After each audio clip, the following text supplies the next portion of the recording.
Greetings, citizen. Welcome to the show, and thank you for listening. For more of the art of wargaming in your life, definitely check us out on Instagram and Facebook. If you'd like to support the show, we have a Patreon account where you can do just that for as little as $1 a month. What we can offer will expand as the show does. If you don't have extra funds but would still like to help us out, you can give us a like, share, or 5-star review wherever you listen to podcasts. Want to get in touch? Feel free to message us or hit up our email, artofwargamingpodcast@gmail.com. We look forward to continuing the conversation with you because we know the world is vast, with many different ideas on tactics and strategy that can be applied to the games we enjoy. You're listening to the Art of Wargaming on the Ear Firm Network.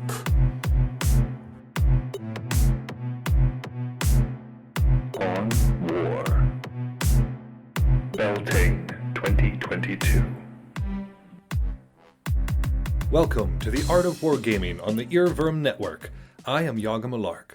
Today's episode will contain a whole lot of interviews that I picked up when I was down in Nashville for the event Beltane, hosted by the Realm Durdemarian.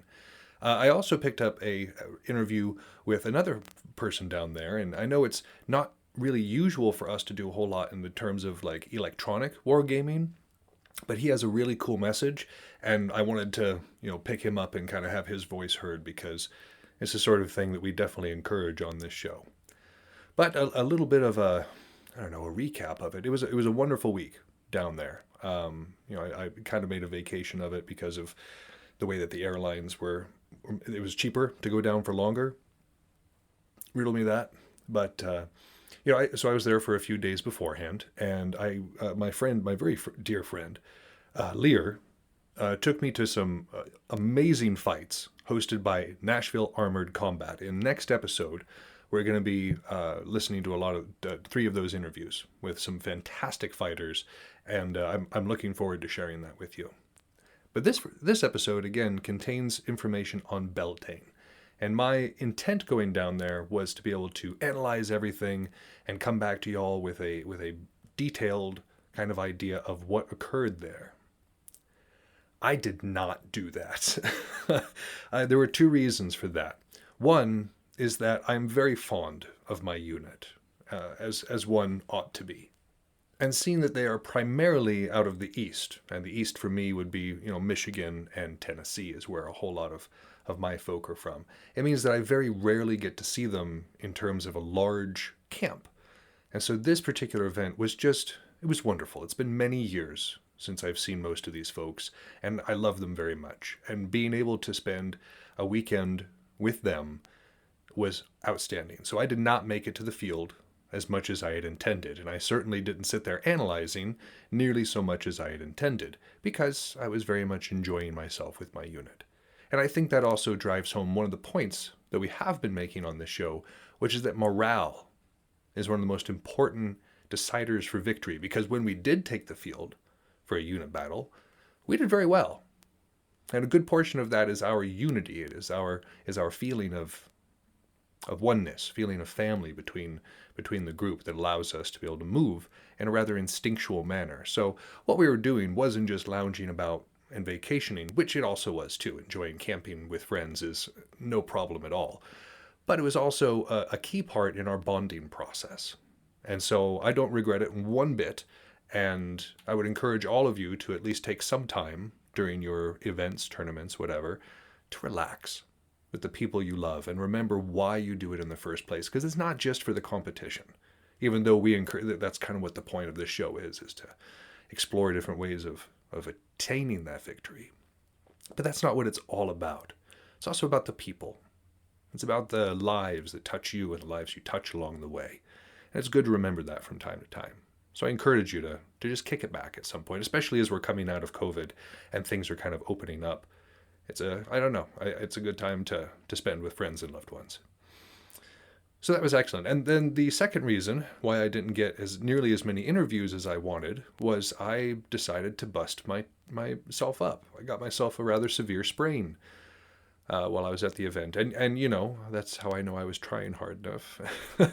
Now, I re-angered my tennis elbow and got myself a nasty sprain as well. So I was laid up for a good portion of the event And I've a good friend Talon. You're going to hear him on it soon too. I wanted to definitely get him on. He attained his knighthood and his full EBF membership at Beltane, and that's impressive. It's impressive. So I definitely want him to be able to talk to y'all and kind of explain his winner's mindset. But I missed all of his trials and everything because I was laid up. So I wasn't nearly as mobile as I wanted to be either. But the interviews that I did get are absolute quality. The first interview that you're going to hear is Maverick and Rizo. And these two have just won their first archery tournament. And they have done so at very early time in their career. And so it's definitely a treat to be able to talk to them and draw from their experience and see what we can do to help ourselves attain that victory as well.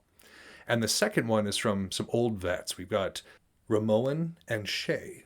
Now, Ramon is a veteran tournament winner. I think in the interview he says that he's lost count of the numbers of tournaments that he's won. So that's very impressive. So it was a treat to have him on. And Shay is not just an amazing archer.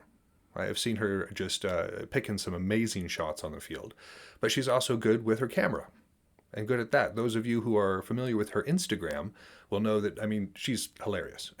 And she does some really good work on her Instagram and on her TikTok, Facebook, all that sort of thing. And so I definitely encourage you to seek her out for further viewing. I know that I very much enjoy the work that she does. And so, again, these two, outstanding to talk to, fantastic interview. And then the last interview is one with actually the assistant manager of where I was staying in the hotel. I was there for a few days beforehand, as I had said, and so he and I had gotten to know each other fairly well. And I came to understand that he did a streaming show that again was kind of a part of the right message, this idea of positive competitiveness. And so it was an absolute treat to talk to him as well. That's Nua Talk down there. So I'm very much looking forward to sharing these words of, Rizo, Maverick, Shay, Ramon, and Nua. So without any further ado, let's get into it with our interview with the new time tournament winners, Maverick and Rizo. Here with me at Beltane, our first time tournament winners, Maverick and Rizo. Fellas, thank you for being on the show. Glad to be here. Thanks for having us. So how long have you all been fighting at this point? 2017 to 5 years. 5 years. 5 years. All right. Me, it's about 5 minutes. 5 minutes? Okay. My first event. That even makes it more impressive because we're sitting here today because y'all just won a tournament last night. And, that's a big deal in of itself. Tournament means you're one of the best of the best of the best, sir. But to win it within 5 years or 5 minutes, as you say, that's pretty awesome. That's pretty incredible. Is there something specific y'all did to train for that, or is there a secret that there is? The tournament was an archery tournament, mainly archery. They had a sword and board with the archer, so it's 2-person teams, and think like a battle royale, right? You're thrown on this field with multiple teams, and last team standing wins. The sword and boarder, it wasn't allowed to attack the archer, and the sword and boarders can only attack each other, and so mainly a lot of people use their sword and boarders as defense. I practice archery on the side when I'm not out on doing the battle games, and it transfers over to the foam archery. Absolutely. But I also practice a traditional Asiatic style of archery, so I'm more mobile and I move. So that helped a lot yesterday, being able to move as opposed to being like a stationary archer and stuck behind a shield. Right. So Getting your better angles. Yeah. Outstanding. that helped. For sure. Well, your shieldman must have done his job as well. What was your focus out there? My focus, I think, was at the beginning, I was strategizing. Me and Maverick were strategizing. And I was saying, okay, well, let's try to keep the sun to our backs. And let's work the perimeter, push our way in. And that worked for, I think, 2 rounds. It worked better the first round.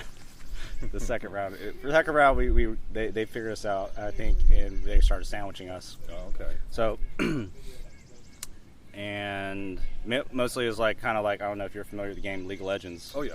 Okay, so we just kind of did a bot lane style, like, you know, we got the Leona with me, you know, just drawing the aggro. Right. You know, and then he's, you know, Ash the archer, you know, the frozen arrow. But yeah, we kind of, he was like, you know, we kind of isolated which were the most dangerous targets, Sure. and we just kind of catered to them first. Okay. And then once we took that out, even if it sacrificed me, Maverick was able to, you know, do his thing. Right on. Well, and archery is such a specific skill as well. Like, there's a lot of ways to like practice PEL. Like, I practice PEL all the time. Our shield work, sparring is excellent, but with archery, there's a lot of extra time that goes into it, especially if you're trying to do the sort of archery that we do. I was a tournament archer when I was a kid, and it was easy because there's a stationary target over yonder. You stand still, you breathe, stationary target gets hit. Super easy. But when your target is in motion, and much less like trying to come at you and engage you, like that's a totally different mindset. Like how do you keep your head clear and make sure that you're doing your job, paying attention where he's at, and you're doing your job, staying alive, but also picking your shots. Yeah, it definitely was challenging, right? And they kept making the map smaller, so they would periodically close in, and so you'd have to get closer and closer to each other. So that was another challenge, and so, you know, having to consistently look back and forth and just being aware of who's looking at you and who's not. Odds are, if they're not looking at you, they're not aiming at you. So I was pretty much just eyes out, saying who's looking at me. I know you can fake people out, but I think playing Fortnite a lot helped, because it was very similar to playing duos in Fortnite, where the map kept getting closer, and then you're like at the end having to go one-on-one. But and then just he had his shield on his left hand, so I knew my right was exposed, and I kept him to my left. Sure. And then if he was on my right, we would just, you know, face accordingly. But Right. yeah. So for you being so new and y'all working so well together, did you guys know each other outside of this, or you just bond instantly being out here?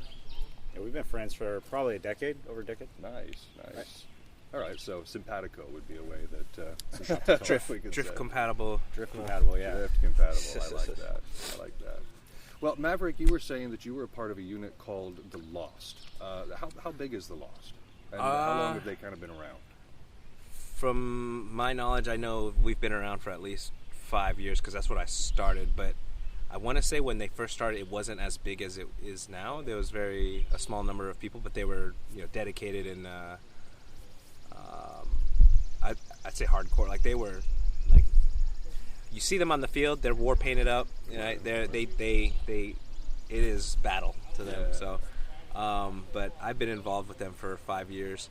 As they call me, I'm a thrall, and I am, since I live in Atlanta, I guess I would be like a separate. I'm the Lost, but I'm just like not there all the time. The Lost Boy. The Lost Boy of the Lost. So it's really cool whenever we come back to the events, I can reconnect with them. But they were the reasons that got me into it, and I stayed with it. They made it really fun. Sure. Yeah, Now, how big are they? Like, I'm from the West, so I haven't had a whole lot of exposure to the Lost. Sorry, yeah, that was a question. They volunteer for, like, I feel like everybody at this tournament should know who they are. They do all the volunteering, they do the security at night, they help the event run. Sure. And they have a major role and presence within the realm of Dirtamarian. So I know they are at the on the board and pretty big. Especially name-wise, I think most people would know who they are in the realm. So, yeah. Was there a particular style that the Lost go by? I know that there's some groups that go for a more very direct shield wall sort of approach with your flankers. Some groups they spread out very quickly and do wolf packing tactics. What do the Lost like to do? What kind of unit are they? They don't have a specific style.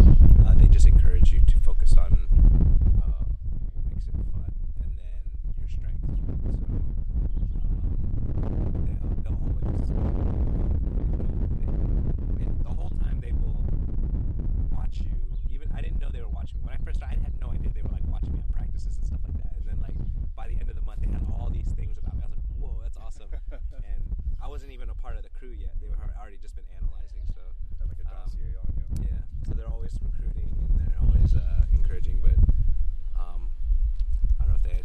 was no specific style. They know, like I'm familiar with the term wolf packing and breaking off and like poking at. So I wouldn't say a specific style. I just know Flint, when I first met him, he had a sword, two-hander, and a back shield. Yeah, that was cute because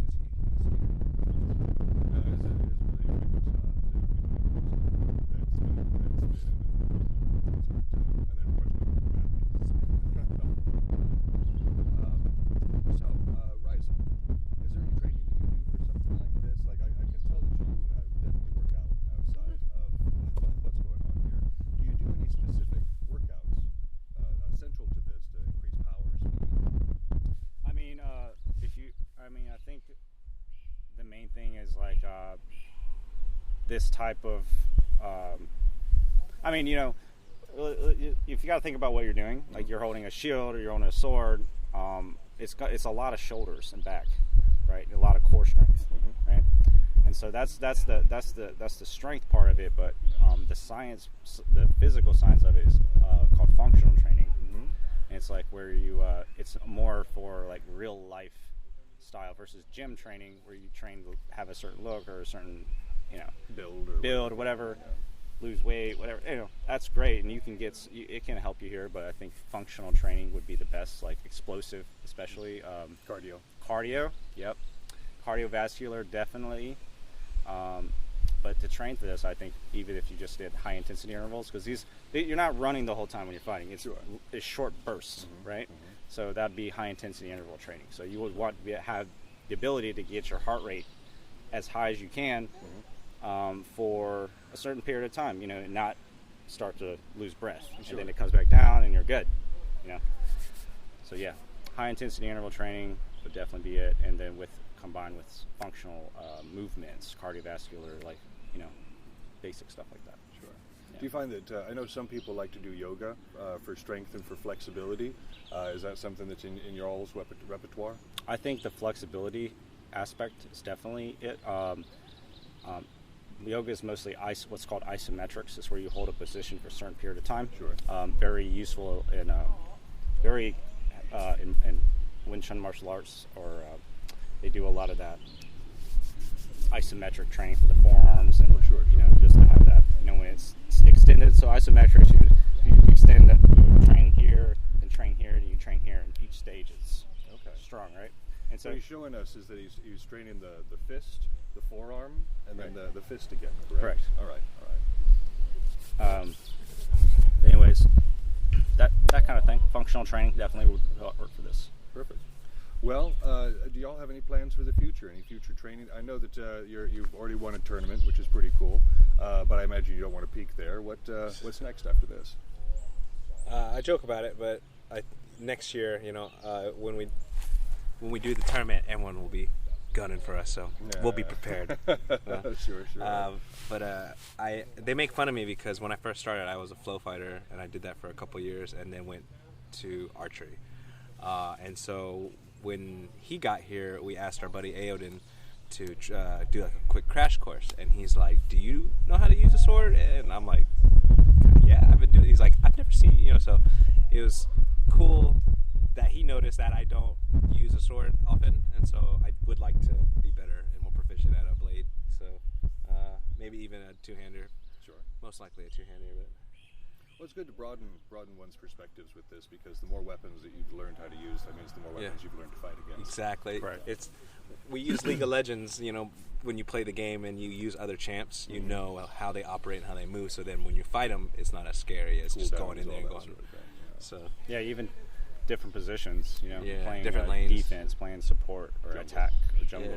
Yeah. So you learn the whole aspect of it. Instead of being like just on the drum line, you know how to play the whole, what's it called, band. Yeah. So would you imagine that it kind of gives you, even though you're in the moment and you're able to be subjectively there and aiming and then fighting, do you think it gives you a better bird's eye view, like a better field awareness, having kind of trained in this way with League of Legends? Oh, absolutely. So, yeah. I do jungle in League, so I'm used to map awareness now. It's like, so map awareness for sure. I know some of the people I hit weren't looking when I shot them. That's the way. I would pretend like I'm not looking, and then as soon as they turn, it's like pop. Yeah. So. like it. Yeah. Like it. Kind of dirty, but I think I'm sorry. I think we're talking about the Art of War, right? And a lot of that book is like, during that craziness out, we were fighting. It's like, you got the strategy running. It teaches you to draw your enemies into the sunlight, and then to draw battle lines, and then let them cross the battle line first. Right. And then that's what's called dead ground in Art of War. And on dead ground is where you fight to the death. Right? And there's different levels. But you definitely, like, if you have battle lines, cross them. And I was making this mistake where I would cross the line first, and that's when I would get hit every time. I broke my own rules. Yeah. But absolutely. Right. All right, well, fellas, I really appreciate you taking the time to talk with me today, and I wish you well in your future endeavors. Yes, sir. Thanks. It was a pleasure Thanks meeting for you. the talk. And we're back with more interviews after this.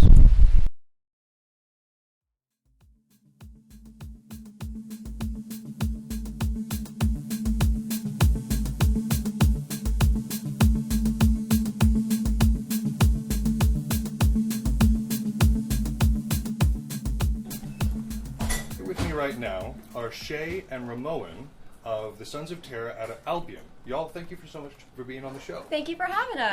Thank you. Now, part of the reason that we have you here is because, Ramoan, you just won a sword and board tournament, Oh yes, which is outstanding. Is that your first one, or have you won multiple? I've won multiple, but Okay. since the pandemic, it's my first since the pandemic. Yeah. Okay. Yeah. How many sword and boards have you won so far? I'm not sure. You Not really lost- you sure, lost honestly. count?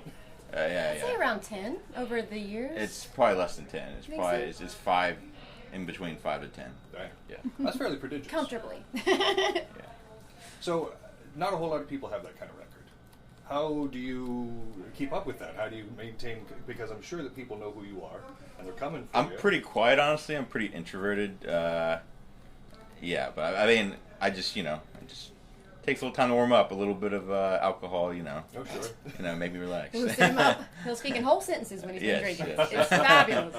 Instead of 1 and 2 words. Yeah, sword and board is my favorite though. It's like my main. Word. So, is there something that you're thinking about specifically out there? Are there specific footwork drills that you practice, or other drills that you're practicing that kind of help your mindset or your place where you are on the field? Honestly, legs are kind of my weakness. So if I do get leg, then I'm pretty impatient when he start to hurt. But I honestly like to go for simos. I do a lot of pump fakes. You just gotta know like kind of when to cross, when not to.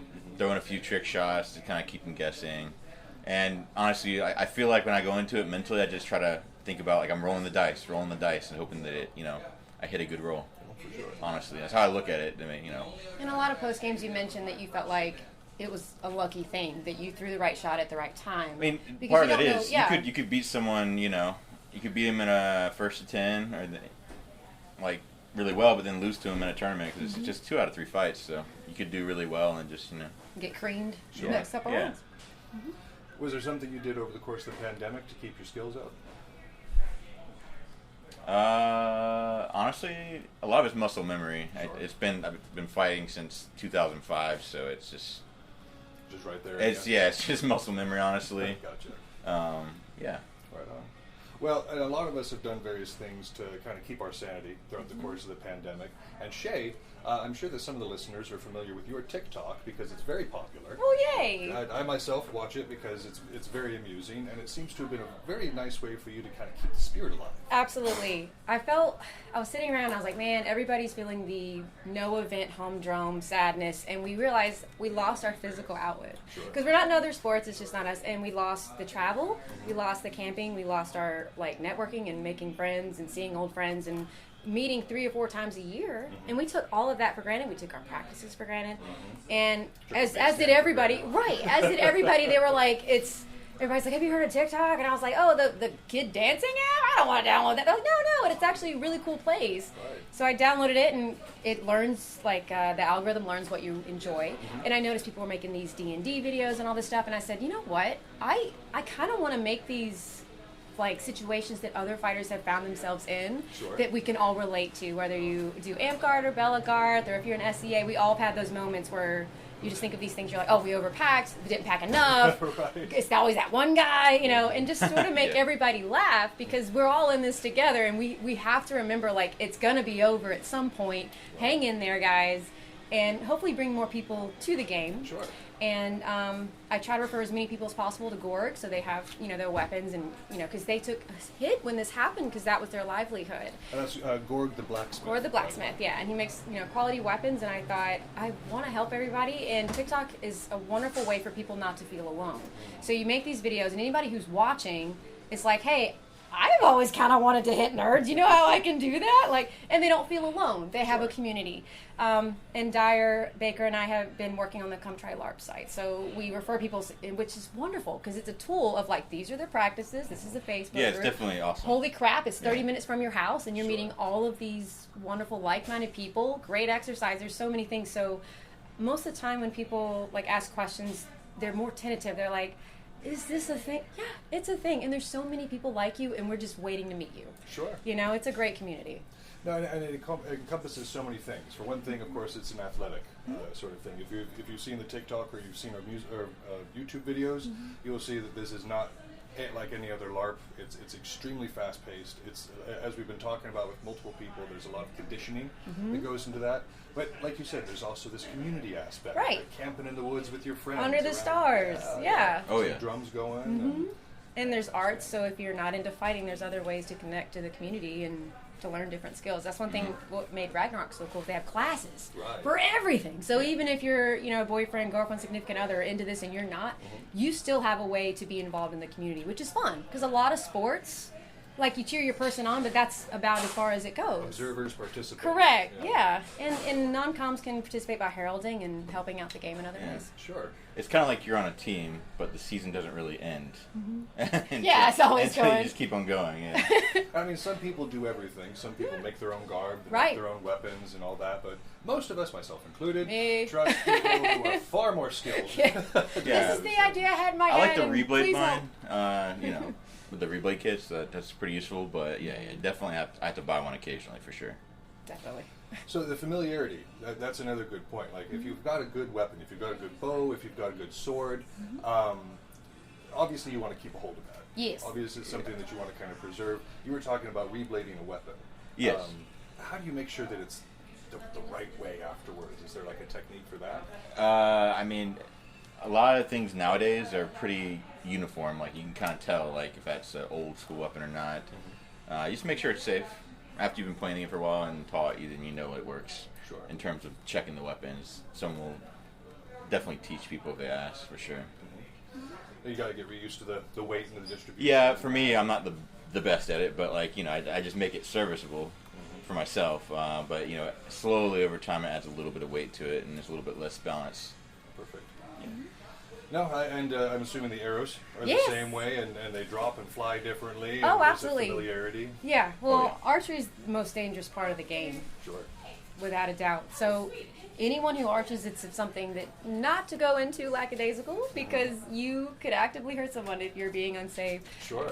Just by, like, not doing enough to protect the community. He's trying to give you a popsicle. There you Let go. him give you a popsicle. This is important.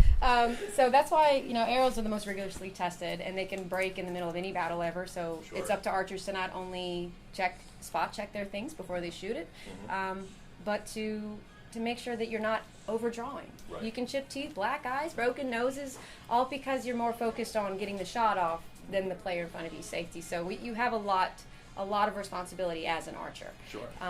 But yeah, the most important thing to invest in is modular heads, because those shafts, baby, you can buy them, you shoot them once, and some lovely fighter steps on it, it shatters. That's the name of the game. We get that, so you just pop that head off, stick it on a new shaft, and you're good to go.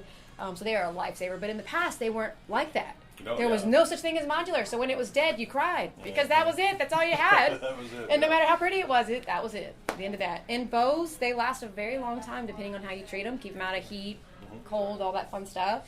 and they're a really good investment. So if you're combat arching, I would spend less money on a bow because if people are actively swinging at that bad boy. But for me, I spent $300 on mine, my little horsehair. And so when someone runs up, I'm like, take me instead, for the love of God. Just like, run, bow, I got this. It's fine, bruises heal. That kind of thing. They don't, and they're very pissy about it. My first bow, it died after 10 years. It cracked. So I hung it on my wall, and I was like, well, you deserve to be memorialized because of all the death you've lived over the years. But yeah. No, I'm with you on those modular arrowheads. Yes! So, like, I've got some myself. And who do you go for for yours? So Gorg, actually. Gorg again? I helped design the ones he uses now. Perfect. Yeah. Because over time, if it's, if it's not sturdy enough, a few steps on it and the foam separates, and you're just like, oh my gosh. But yeah, my whole thing is longevity and flight. It's like work, arrow, work. It just, modular is great because you can just take it off and put it on a new shaft. So. Absolutely. And keep on going. Absolutely. So, Shay, you do a lot of the TikTok, like we were talking about, and I was watching you on the field earlier, and it seems very involved. It seems like you're out there and you're engaging constantly. Where do you get the energy for this? Oh God! So me. Naturally. I don't want to brag, but I'm kind of above everyone else. No. Natural. just half. Like I have a lot of energy. Period. And being around people hypes me even more. Mostly because even as we discussed earlier, this is one of our first events back after the pandemic. So the amount of energy and happiness of seeing people I don't even know. Yeah. I'm just happy they're here and they're all smiling and having a great time and they remembered what we lost, And we ran Orc Wars down in South Carolina where we're from. That's a really good event too at Eastwind. We ran that one, so that was really fun. It was good. Yeah, and I run the scenarios for Orc Wars and all that stuff, so I'm the mastermind behind the battle. Yeah, a little less pressure having, when you go to another event, you don't have to. You don't have to run it. You just show up and have fun. Yeah, for sure. Well, when you are running those events, you mentioned coming up with the scenarios. Yeah. The scenarios can be really fun. It can be an outstanding way to engage, and like we love going out there and just doing a straight line fight, into each other. But the scenarios also are kind of cool. But I've been to some events where it's entirely too convoluted. Oh my goodness. Yeah, you don't want it too complicated for sure. I stick for my scenarios. I'm like, okay. What do people play often? What do they understand? Everybody understands capture the flag. They play it on Halo, Call of Duty, you name it. There's always a capture the flag. There's also escort the payload thing where you have to stand next to something and it moves. Right. Simple rules, simple lines on the map. Don't make it complicated. Oh, can we go that way? You'll know if there's tape. Yeah. That you can or cannot. If you have a bridge, you want to also have some fuel on the side. So if they don't want to fight in the bridge, they can fight on the side. Because not everybody likes the bridge. Yeah. But for those who do. Respawn's really good for new fighters for sure. Right. Too. And I think whenever you and this is my personal opinion, whenever you have battles that only have one life, people are more stiff. Oh, sure. They're like, oh, this matters. We're trying hard. Ah! But on res battles, you're like, I'm gonna do some goofy. Right. We'll see what Spin sticks. to win. I'm gonna Spin to win, baby. I'm gonna try to let you. I'm gonna do a cartwheel. Like Back you just in have 10 more seconds. fun. Right. I'll be back in any second. And I think you're a little more willing to experiment more and try new things because it's okay. I'm just one spawn away. And it keeps it more fluid. And then when someone dies early, they don't have to sit there for 30 minutes while the other people are like, play it safe. Sure. Don't go that way. Come back. And you're just like, hurry up and die. I want to play Tau. I drove 14 hours. I want to play Tau. Right.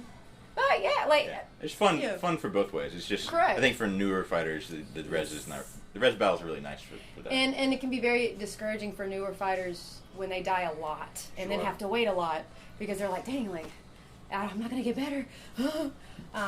But yeah, I really love running simple things. Capture flag is my favorite, and we actually made our life-size flags for the fighters to run with. And one of them was the Eye of Sauron, and then Gondor. Awesome. So that was amazing. And people were just sprinting with the flag, and they're like, hype train. And I love portal battles too, where you fight in the circle, and when the drums stop beating, the time's done, and you count who's left. And classic's cool. Yeah, and also for those people who are more into the role play side, they're like, I'm going to be the flag carrier. Right. That is my job, and they're so good at it. Maybe they're not good at holding the line, but they'll run the shit out of that flag, baby. Sure. They'll run that bomb right in there. Don't you worry. That gives them a way to feel like they've succeeded, even if they're not the best in the line. Right, and they're all playing on the same team. Yeah, it's like team tactics. Yeah, for sure. And that, So also what I try to do is if someone's just struggling and they've been shot a lot, I'm like, listen, If you come across me, ignore me, because I'm not aiming at you. You've walked up and got shot immediately 17 times. I am not your problem. Try to have fun. I'm so sorry you're getting pincushion. And especially red users, they're just like, come back. Right. Well, that was a nice 30 Because they seconds. can't swing at the arrow. They have to block it with a shield. So. Right. So they're just kind of like, Jesus, help and block something. God, block something. Either way. Well, you'd mentioned team tactics, and y'all are the first members of the Sons of Terra that we've had on the show before. It's been a long time since we've been here. A couple years ago, Bell, Grimm, I think Cavell, and a few others came out a couple years ago. And then prior to that, last time me and Shay were here, I believe it was 2010 or 2011. Okay. It's been a long time. Yeah. All right. Yeah. Well, do the Sons of Terra get together more, like down in the southeast? Oh, we're from Columbia. The majority of us are from Columbia, South Carolina. So that's like, we do monthly battles there that are called musters. Aiden's the chieftain, our leader, and then Braun's second in command. But it's kind of like it's a team, but it's also like a family, you know. Sure. Very much so. Yeah, we've been traveling together, having fun, just killing and chilling for years. Well, these are life friends, you know. Right. They end up being Oh, your yeah. family. Aiden married us at our wedding, and all Oh, yeah. of our brides and groomsmen and all the Yeah. fun stuff. We're all members of the unit. And so most are these like, and like 90% of our leather is made by Braun. Unit. Yeah. So you have multiple Damon's been working on it too as Correct. well. Yeah, Damon's been getting really good too. I think everybody excels in. Yeah, it's fun. Like I like working on leather too. I'm just too impatient, so my lines aren't good. This line ain't straight. This line. Yeah. How do they do this? But yeah, Braun's made a lot of our chest pieces. I just, And need to lose a few more pounds before I can fit quivers, back into it. Wow, that is fantastic. Yeah, that's Yeah. the quiver he So made. this is my animal, and that's Hunter's Ram's wolf right there. I know y'all My can't see this name. right now, but her quiver is outstanding. Oh yeah, right there. yeah. And then Damon If made. she'll let me, I might. Then post Damon a made picture. the belt. Absolutely. down And then here. our saying of Terra Gabroth, which is our Yeah. goddess, Yep. Terra forever is what it says there. And then feathers, because my spirit animal, which is given to you, is like a gift from your sons. Like when you graduate into the unit, Oh, yeah. you're given Okay. an animal, which Yeah. represents Like your, so, I'm like your the deal. wolf right here with this. Oh, And your you're target gifted right your there? torque Yeah. as well, yeah. She's a raven. Yeah. So like I don't have too many feather things, but I feel like as an archer I'm watching over my family. Sure. So I like to have them on me. So like that's Ramon's wolf and Bell's ram, Braun's boar, Right on. and then Yep, Grimm's Grimm's bull, and Damon's hound, and Trowan's hawk. So I like to Yeah. keep that thing on me. Yeah, as Yeah. we'll remember. Yeah. Oh, yeah. They're still with me even if they're not here. Yeah. So the Sons of Terra, is there a particular style that you all use on the field? Are you more line fighters, flankers, wolf packers? I mean, we've done all of it, but we definitely are really good at flanking. I would say kill squads.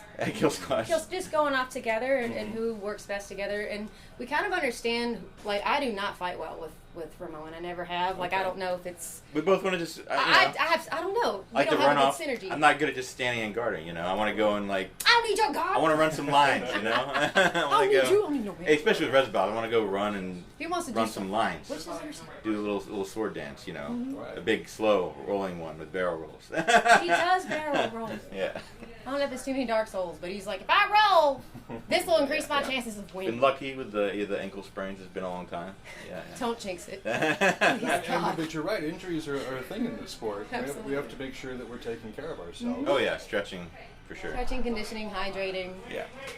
Yeah. And just knowing when not to continue pushing your body, because it goes by so fast. You're out there for hours in the sun. You're not doing as much as you need to conditioning wise, and then that day you're like, I feel like a train hit me. What have I done? Well, you didn't eat for 12 hours and you've never seen water, so I don't know Well, it's what you impossible to drink expected. enough water, I feel like. You could just Absolutely. get an IV. Sweat and, it out.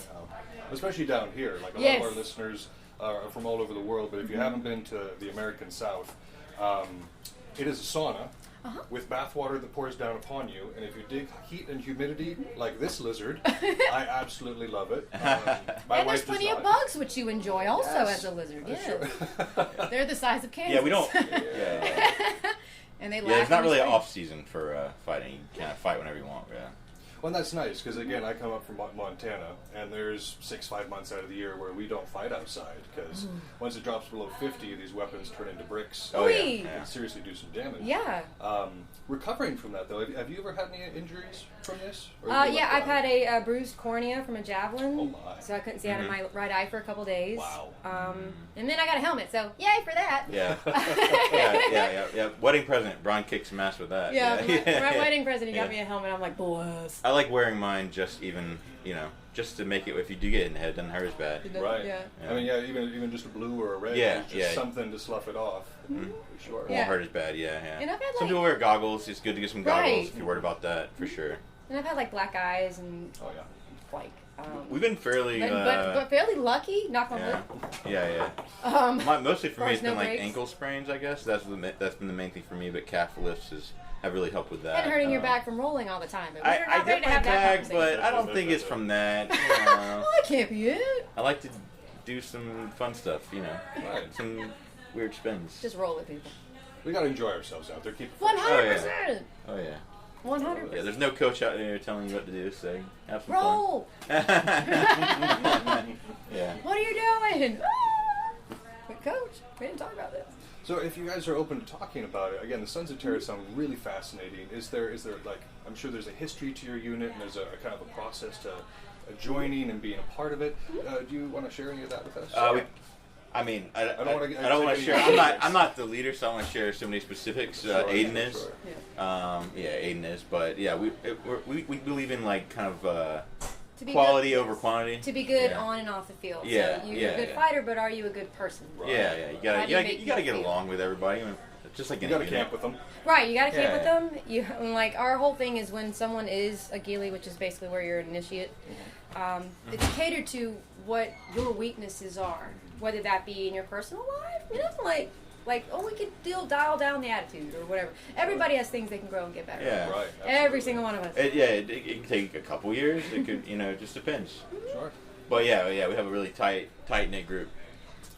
And he was here first, very much so. So I was in the first batch. First batch. Okay. Aiden created it. Yeah. So how old is the unit at this point? Sons of Terra. I think Aiden started in 2004. Okay.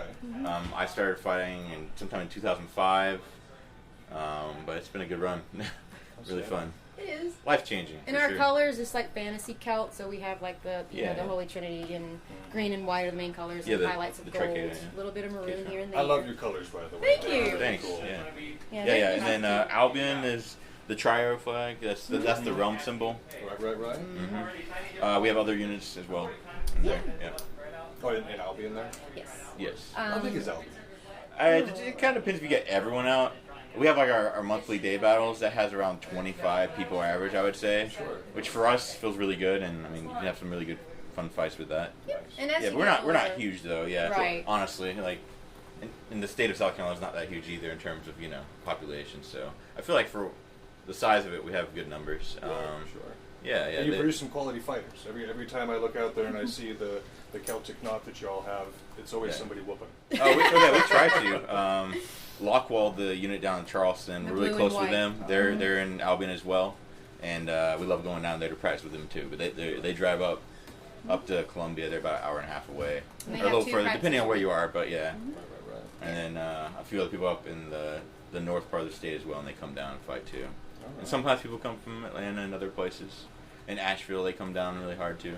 That's From the Valley of Carolina, Ashes. right? Yeah. Those guys are awesome too. Right on. Well, I feel like you guys are so lucky on this part of the country.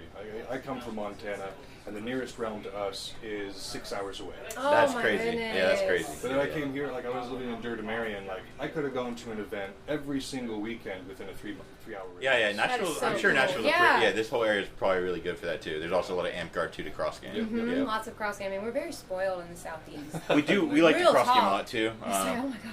Like Florida, that's only 7 hours. Saddle up, weekend event, let's go. Yeah. What you're We're doing really that in North tight with a lot of Carolina? people down in Okay. Florida too. Yeah. Right. What in Georgia? Okay, like literally up and down southeast. We're like so Really, spoiled. really close with Kodos. Like, Yeah. Which are people you need to interview also if you haven't. Kodos. Kodos? Yeah. Picnic, yes. Picnic, and Gord. Gord, yeah. It A few of stands- them are here, yeah. It stands for the Keepers of the Obsidian Stag, Yeah. and they're based in Yeah. Florida, so a lot of their lore is just really cool, and how they do things. They go hard in everything. Like, they have a designated chef. Yeah, they look really good too. I'm like, we gotta get one of those, but that would mean cooking and doing stuff, and we just want to fight. So a lot of times we're like, we should have that, and they're like, yeah, but that would involve not fighting. And they're like, oh, we can't do it then.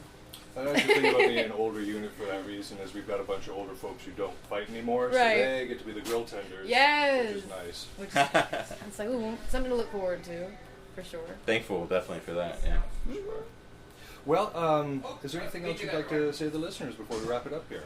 If you haven't tried it, you absolutely need to. Right. You won't regret it. What was that website that you had talked about? ComeTryLARP.com. ComeTryLARP.com. Yes, yes, it's great to find a practice near you for Amtgard, Bellegarth, Dagger here, other foam games, Even other LARPs, even other live steals are even- included yeah. as well, and Booher and soft other touch things. LARPs, like any of that is all on that site, so you can find a practice nearby you. It's incredible. It's basically it's a living map that constantly updates and changes. Useful. So It's- and if it's you have a wonderful. realm, you definitely want to contact Come Try LARP to get it added up there. Correct, and it also has a leaders and all their contact information. So if you're super new, it has a designated person waiting for you, which is awesome. So a lot of times it's how do we get started? Yeah. Who do we talk to? Ah! Yeah, yeah. You know. So it's a Yeah, really cool and for thing. sure, I would recommend like just trying whatever, like get out of your box. Try Amtgard, try Bellegarth, try Dag or whatever, soft touch LARP. You're gonna find some fun there. For sure. Yeah. And then, Shay, before we leave, I want to get your handle so folks can follow you on TikTok. Sure, it's at Shay Terrasun. At Shay Terrasun. You got it. All right. Well, thank you all so much Yes, for the of course. interview. Thank you for Nice to having meet you. us. Nice to meet you as well. And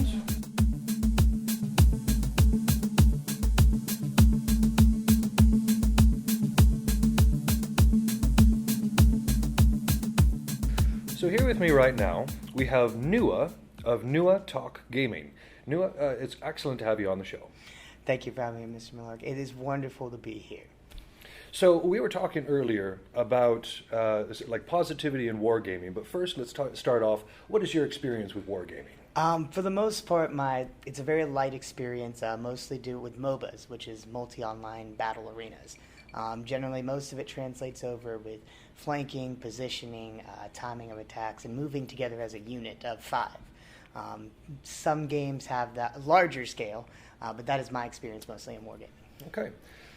Now, as we said before, you also run your own Twitch stream. Is that right? Yes, sir. Yeah, I do. Yeah. Now, a lot of American Twitch artists or Twitch streamers, they tend to go toward the more extreme sort of thing, almost like a negativity that's kind of being cultivated almost as a persona. Do you agree with the way that this trend is? Not really. Where I understand how there's always a persona that deviates from us and that we hold ourselves to professional standards, it's very easy, sadly, in the U.S. for us to fall into a negative persona because it's what people enjoy. Sure. They like cocky, arrogant people that can back up what they're saying. Sure. Even when they're not actually negative, but they're creating that negative environment. And I'm assuming that this perpetuates it, not just at the top, not with these personas, but it kind of trickles down. And so you have this negativity that kind of permeates gaming society. And it's something that happens with anything in the world that has a class-based system, that has a ranking system.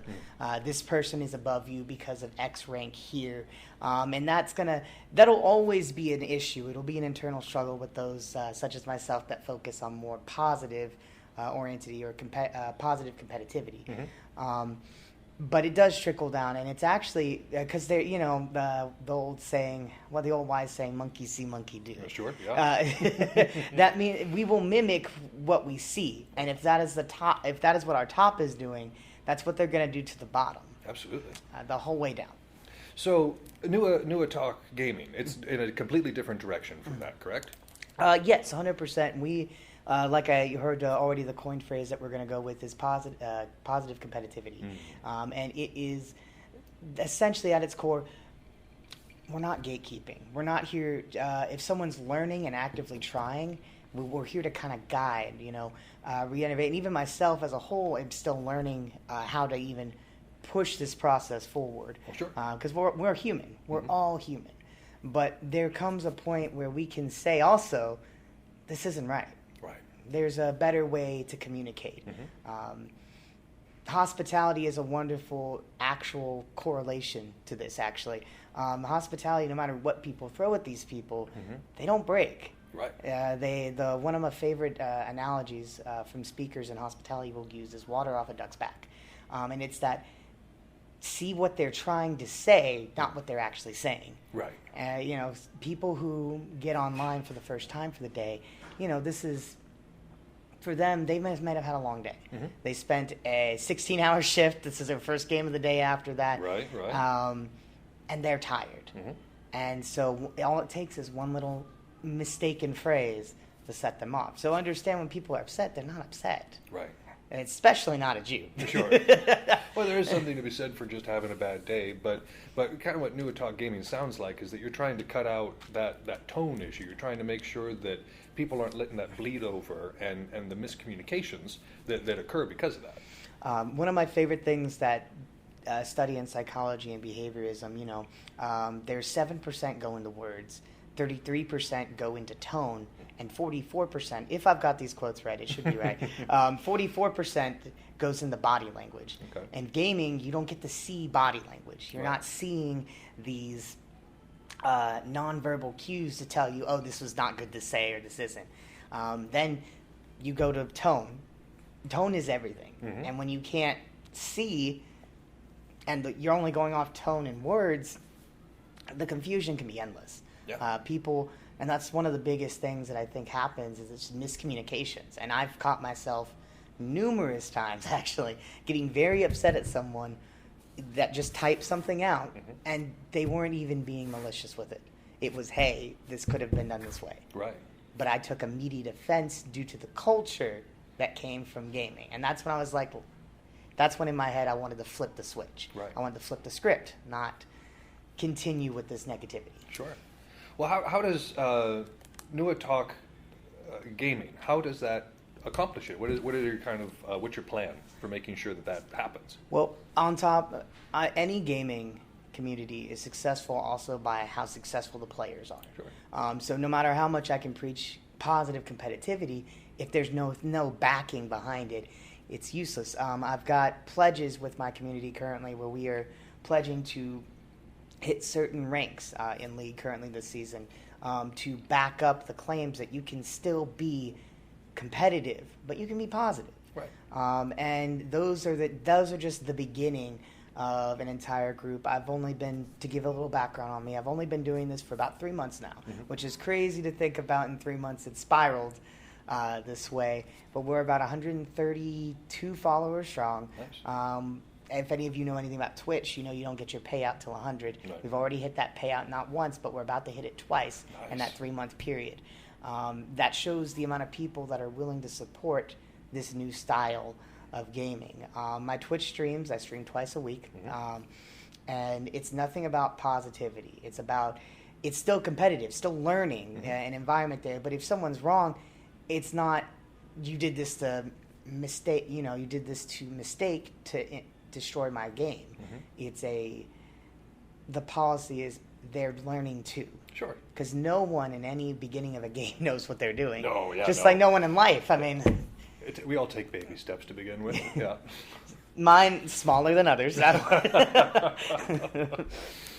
Yeah, and I mean, you touch on an excellent point there as well, where we're talking about it's not just for encouraging people to get better, but it's also encouraging people to stick around. Yes. Because retention in a lot of these gaming communities is not very high simply because of the players who are already there.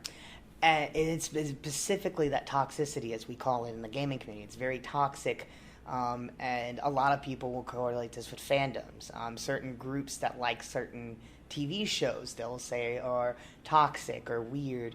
And where weird isn't a bad word, it's just some of the things that have been spread around communities. Toxicity is the one that really hits me home. Some of the most popular streamers in games today have a bad habit of being toxic. I think we can all think of one or two people who do that. I'm sure if I could sit here, I could name about 5 or 6. But you know what? I'm not upset for what they've done.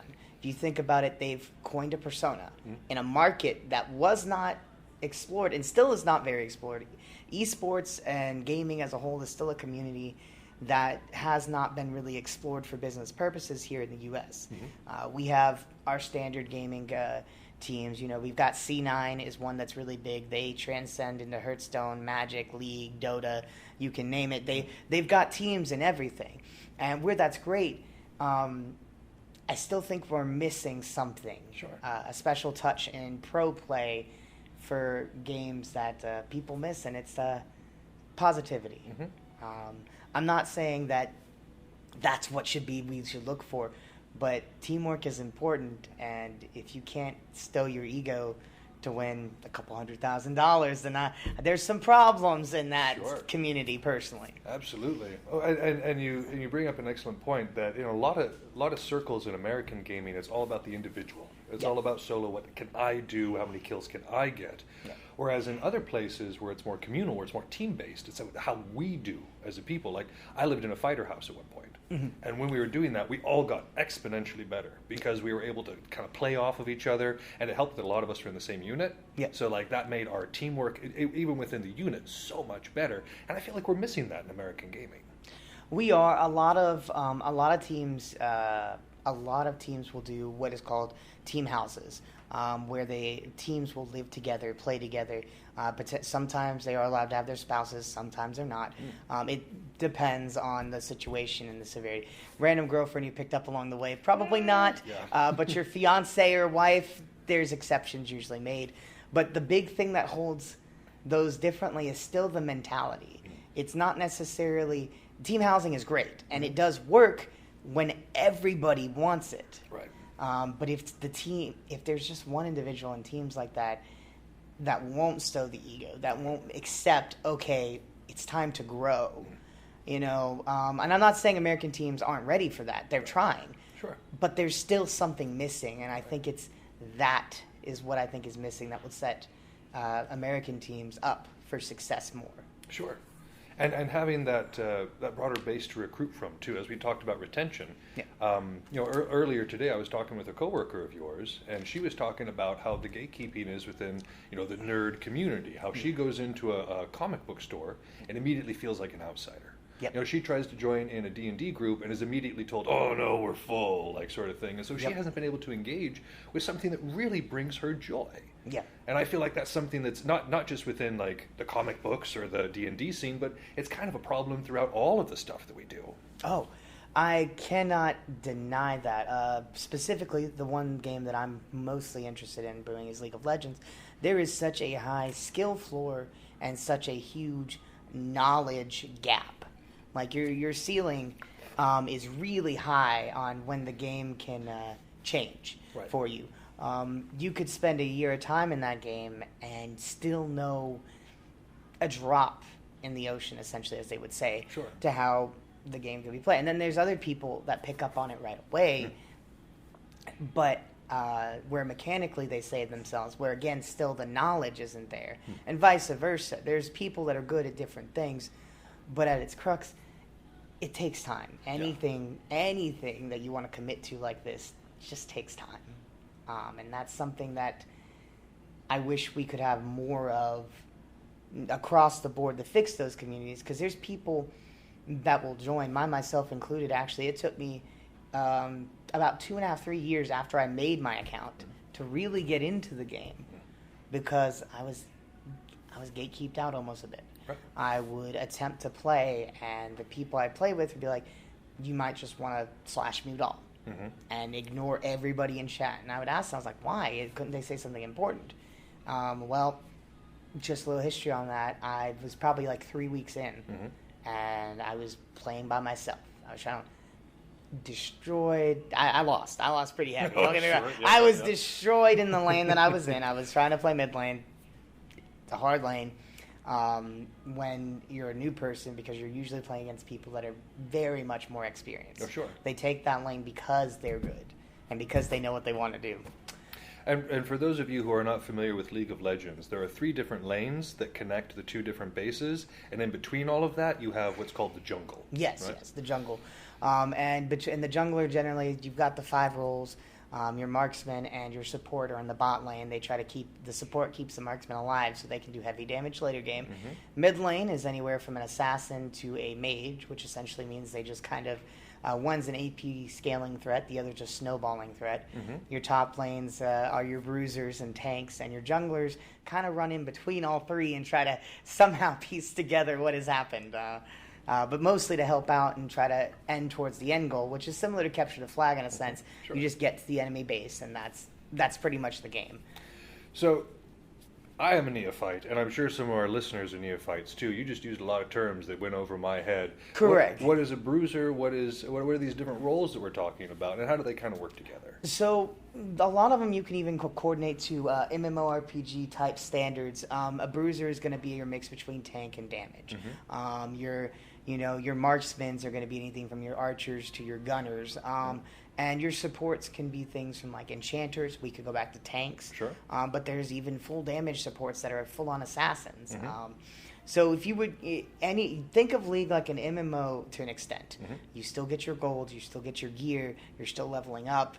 The difference is you've just got locked-in champions. Right. And of course, it's in a MOBA, so it's in a third-person setting from that side. But how they all correlate is really up to the players. You can have a full bruiser team that has no gap close or no engage whatsoever, but if your positioning's good, you run down anybody in the game. There's dozens of ways to play the game. That's the beauty of strategy games. Now, if someone's smart and they understand your strategy, that's a different story. I mean, you're not going to win with the same strategy twice. Sure. And I never believe you will. People are always growing and adapting, and the knowledge when this game came out, which was... I've only been playing for about a year and a half, just to give some information on that for me. My fiance has been playing since it was released. And you're still achieving Diamond League from what you were saying before. So I am I'm shooting for gold this season, to be accurate. To be more accurate, last season I ended in silver. Okay. Nothing impressive, but it goes back to our goal. We have grandmasters in my server. I have diamonds in my server. I have plats in my server. Because they believe... no matter how high up you go, the mentality has to change. Yeah. And they're backing a silver player. So one of my big pledges that we discussed is hitting those goals. Word. So for me specifically, I'm shooting for gold this season, or higher. Gold or higher is the goal, and then we're going to keep shooting even past that, no matter how fast we make it. I had 2 goals for this season. One was to hit gold in TFT, which is another... for those of you that don't know TFT, it's Teamfight Tactics. It's an auto chess-based strategy game. You can see tons of variants of auto chess out there, but it's just League's connection game to that. I hit gold in that just last night. Oh, nice. Congratulations. Thank you. But that's a point of showing that that's me hitting the goal. That was my first one. And my next one is going over the Summoner's Rift and hitting as high as I can go with that this season. Perfect.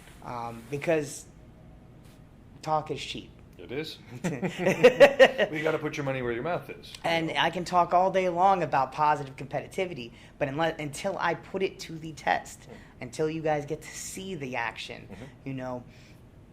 it's just words. Sure. Like we said, 7% is words, 33% is tone, 44% is body language. But leading is all about following up with Yes. those words. And it's nice to see this sort of change occurring in communities. I know that within the Warhammer 40k community, we have people like Skari and Nick Nadavati who are extremely positive, who are very good competitors and also very good sportsmen. Yeah. And they set a good example for the rest of us to follow. And so it's really nice to hear that even within other communities, they're attempting to do the exact same thing. And especially with the market like League of Legends, that's very saturated, by the way. We won't even try to kid how saturated we are with the amount of League streamers there is out there. I'm not going to lie to you. I can I could probably count on my hand the amount of people that I know and that are streaming League currently, that are my friends, that are trying to do a similar thing. Not exactly, but they're trying to make it in there. But the difference here is we're not just trying to build one community within League. We're trying to extend. NTG, which is the initials for New Talk Gaming, is wanting to change it across the board. We're talking Dota to Hearthstone to, if you guys know Yu-Gi-Oh! Duel Masters, to all the way to even Call of Duty. It doesn't matter. The Competitive esports is where you're at. Correct. And that's what we're aiming for. We're looking for all types of talent to work with. Because I said we're a growing community. We're a growing community, and we're a growing business. That's the other thing that's different from a lot of streaming. We're a business. Within the next couple of weeks, we actually will be launching our website, which is very exciting. Very scary too, Sure. because we weren't expecting to be 3 months in needing a website and to promote everything. There will be mock-ups on the website for items that we are potentially wanting to move forward and sell.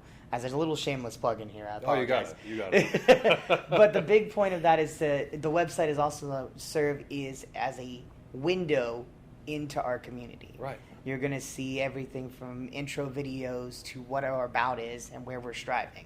Okay. And that's what we're excited to promote, not just Twitch, not just Discord. And to that competitive positivity end, my favorite thing that I have to give credit to my admins for, when they asked me, what can we do for this Discord? What do you want?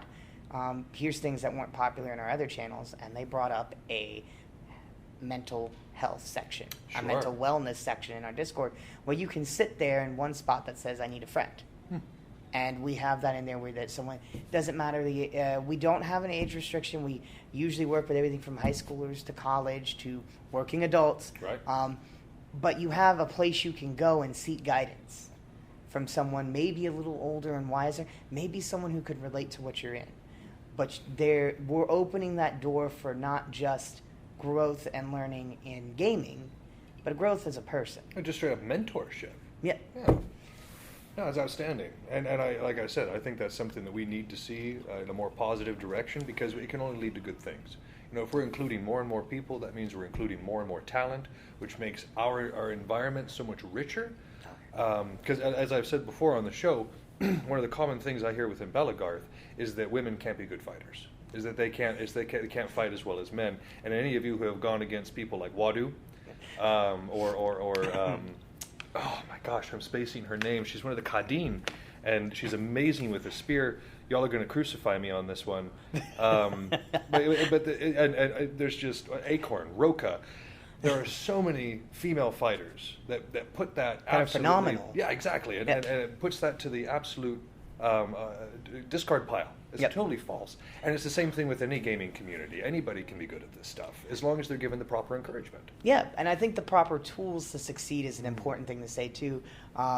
Anybody can be. Actually, ironic, like I said, my fiance is the one who got me into this specific game that I'm kind of using to springboard my team and my business forward on. She's still better than me, by the way. If we were to have a 1v1 right now, she would beat me. Hands down, I would say about 1 in every 3 fights or so. She's very, very good, very skilled at what she does. Now, could she tell you what to do after that lead? It's more intuitive for her? Yeah, for her, mechanics, as we call it, are very easy for her. She's spent years crafting and working on it.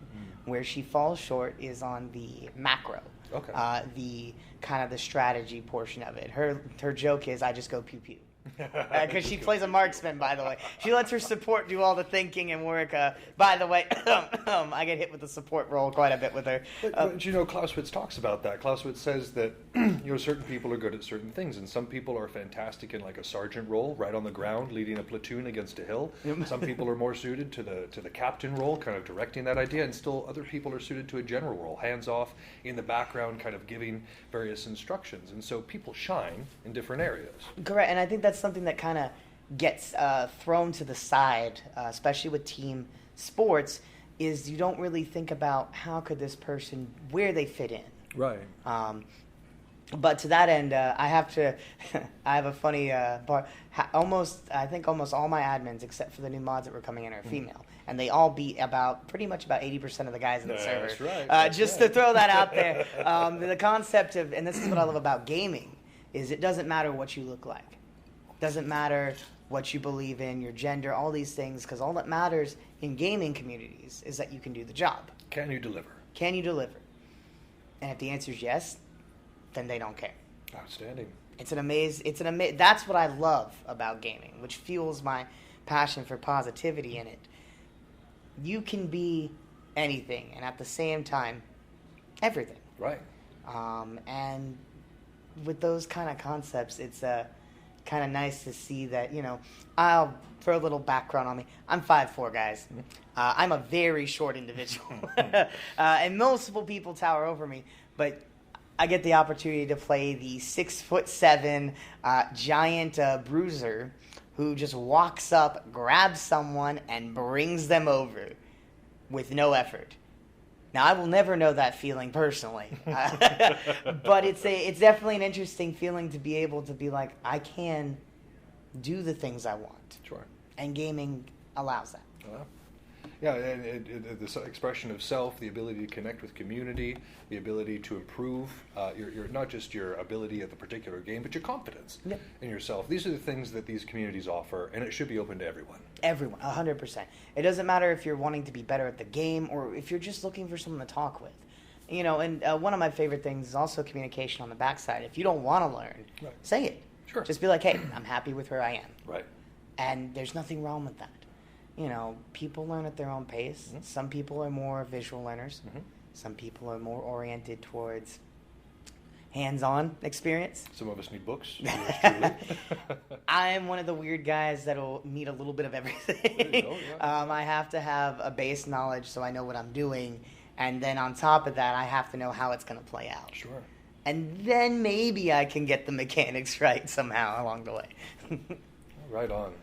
No, and of course, the Art of Wargaming supports everything you're talking about here. The improvement of self, the improvement of one's community. Of course, positivity, but always competitive. Oh, yeah. Like, we're always looking for that competitive edge. But as we've been studying with like the morale sections within the book that we're currently reading, victory depends on more than just rote skill. It depends on more than just the drill that you've been doing. The morale is absolutely a factor. And if you're vibing with your team, with your mentor, and therefore with yourself, I think we can do much better. Well, wholeheartedly. And part of it is actually bringing a different element to the people that are teaching in communities like this. And I know there's a ton of subscription services out there that do offer ways to teach, which I don't disagree with. One of them is Skilled Cap. Another is, Mobalytics has their own group that does stuff. And there's all these people trying to make a niche in this mentoring, teaching way, but they're missing something. Personally. Now, don't get me wrong. I get a lot of good, useful information out of it. Oh, sure, yeah.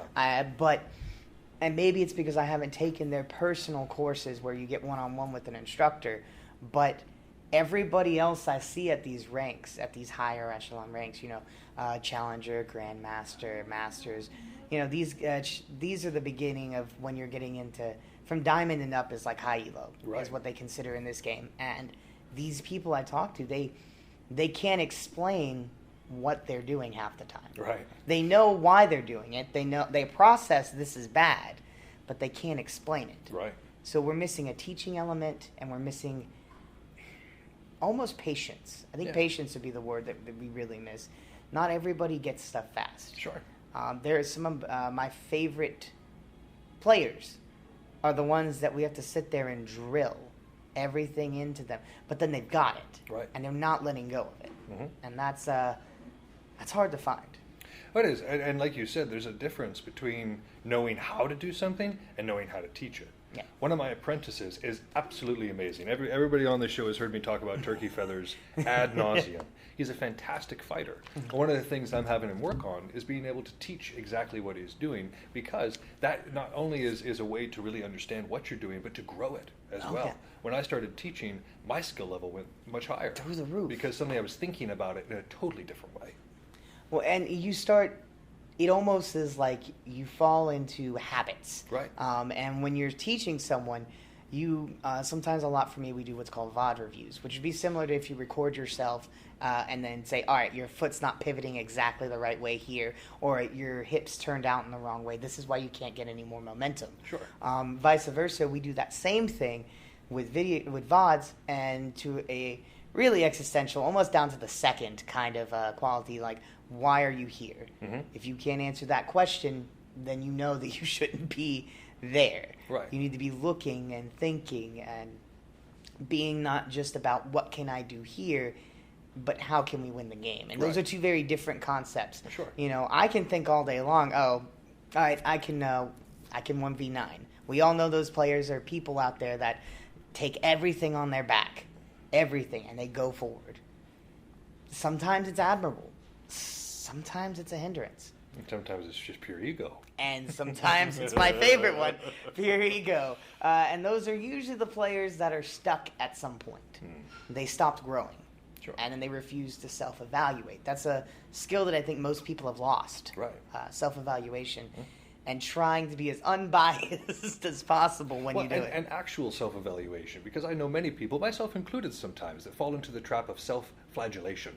Just constantly beating yourself over your mistakes and ignoring the things that you did well. I may be a little bit more on that end as well.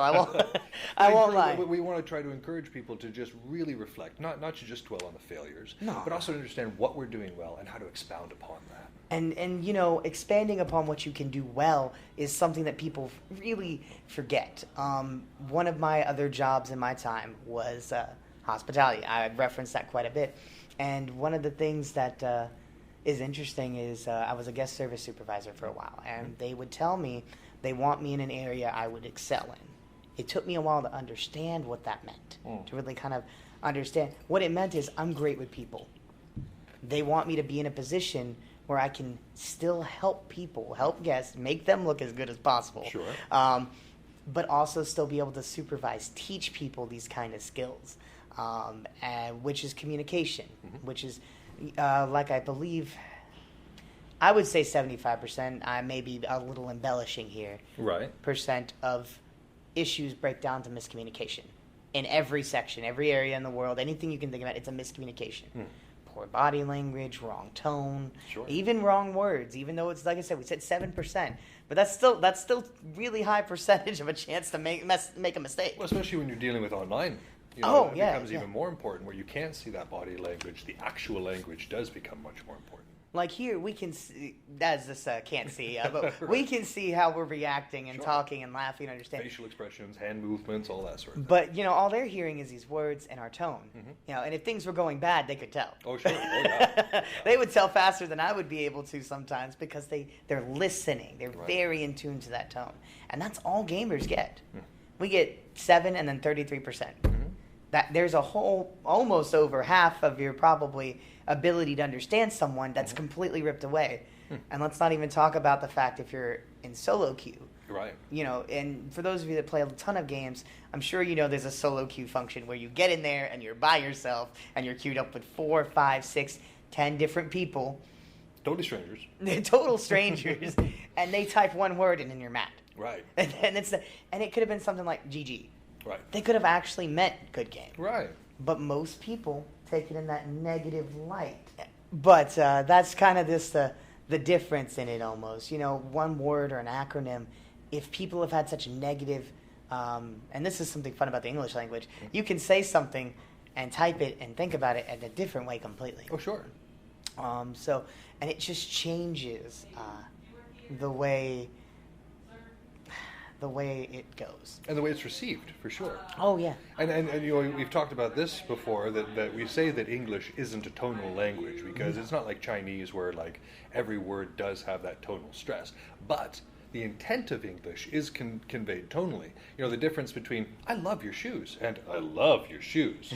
Totally different meanings to those phrases, even though it's the exact same words. And tone is one of the hardest things to grasp. I personally feel it's one of the hardest things. Body language is something you can teach people to notice and recognize with your eyes because you're processing the information. But tone, you're trying to process it through just your ears. You mishear something, or even what's funny is you can think they said something, and I've played back recordings sometimes to make sure that I'm not crazy, and they say something completely different. So then you're misunderstood. Your misunderstanding comes from more than just tone. It comes from how you perceive the tone. Sure. And it's a really slippery slope, I know, because we're talking very, very thin semantics there. Right. But you can say something in a way and it just completely disheartens someone, but you were trying to be positive. Right. Yeah. No, and like you said, this is something that we need to address in our communities and almost go out of our way to try to be positive. Go out of our way to have a positive tone. It's the same thing in physical wargaming too. You know, the difference between somebody being well thought of and somebody being just an absolute jerk is the difference between somebody who on the field takes their licks and keeps smiling and somebody who's a poor sport. Yeah. They can be whoever they want to be off field. They Yeah. can be a totally different person. But that perception and what they convey to everybody else really matters with what's going on the field. I imagine it's the same thing with what you do. Of course, and like I said, and different people always have different things. You never know what someone's day was like. This Sure. is something I learned in hospitality a while back, but you never know what they've had go on. They're here to relax. Right. So if they're a little touchy, be a little nicer. Sure. Be like, hey, I get it. Don't worry. I don't know what set you off, but let's back up. There was a miscommunication. And when you can sit down and say, wait, this isn't how this is supposed to go. Right. And you both can recognize. Just the other day, I had one of my guys come back into me and tell me he was really frustrated. He was having a rough day. We played 4 or 5 games together. We got into a nice, we could say, heated debate is the best way to say it. No matter how positive you are, sometimes when something's said, and I get that. We're all human. We're all human. But we were talking about a really semantic play that actually would made no difference what we would have done. But he was taking out the stress of his day on me. And he went and admitted that. Right. And then I came back to him and said, look, I also should not have gotten so upset. I shouldn't have been as upset at what you were doing. I know you're going through a lot. So it takes a little bit of empathy and it also takes just, correct me on the word maybe here. Owning up is not the correct word I want to do, but it's accountability. Thank you. Holding not just other people, but yourself accountable for that positivity. I actually recently, twice, have went and apologized and said, look, I know I was upset this day. You guys are close to me, so I have no problem sometimes being vocal. But that doesn't mean you deserve negativity either. Yeah. And I accept where I'm still growing on this journey. And that's something you got to hold yourself accountable at every turn. Oh, sure. At every turn. Okay, we don't want to be hypocrites. Well, no. I mean, it would be a very big shame. It comes out after all this work and all this stuff, and then he's a hypocrite. Right. And it's like, because that's never the goal. Well, it undermines your message at that point. And then those that did believe, those that were behind you, they'll feel cheated. Yeah. Sold out. And sure. from there, that's when things crumble. When you're not honest with your audience, you're not honest with the people that are supporting. I dig that. Well, Nua, I've very much enjoyed our conversation. Unfortunately, we are out of time, but I just want to thank you again for coming on the show. For those of you listening, again, that is Nua Talk Gaming on Twitch. Yep. Totally check him out. It sounds like just the kind of thing that we're into on this show, the nice analytical, like cerebral analysis. And Nua, I look forward to continue our conversation in the future. I do as well. Thank you very much. Thank you, sir. That's our show. Thank you so much for listening. If you haven't had enough of the art of wargaming in your life, you can find us on Facebook and Instagram, where I occasionally post funny and educational memes. If you want to get in touch with the show directly, you can email us at artofwargamingpodcast@gmail.com with any questions, comments, or concerns that you might have. Also be sure to check out all of our sister shows on the Earworm Network, including General Nerdery, Word Balloons, Fried Squirms, and more. We're working hard on having something for everyone. And again, you can find those at earworm.com. That's EARVVYRM. You can also find that in the show notes. But for now, this has been Yaga Malark, signing off.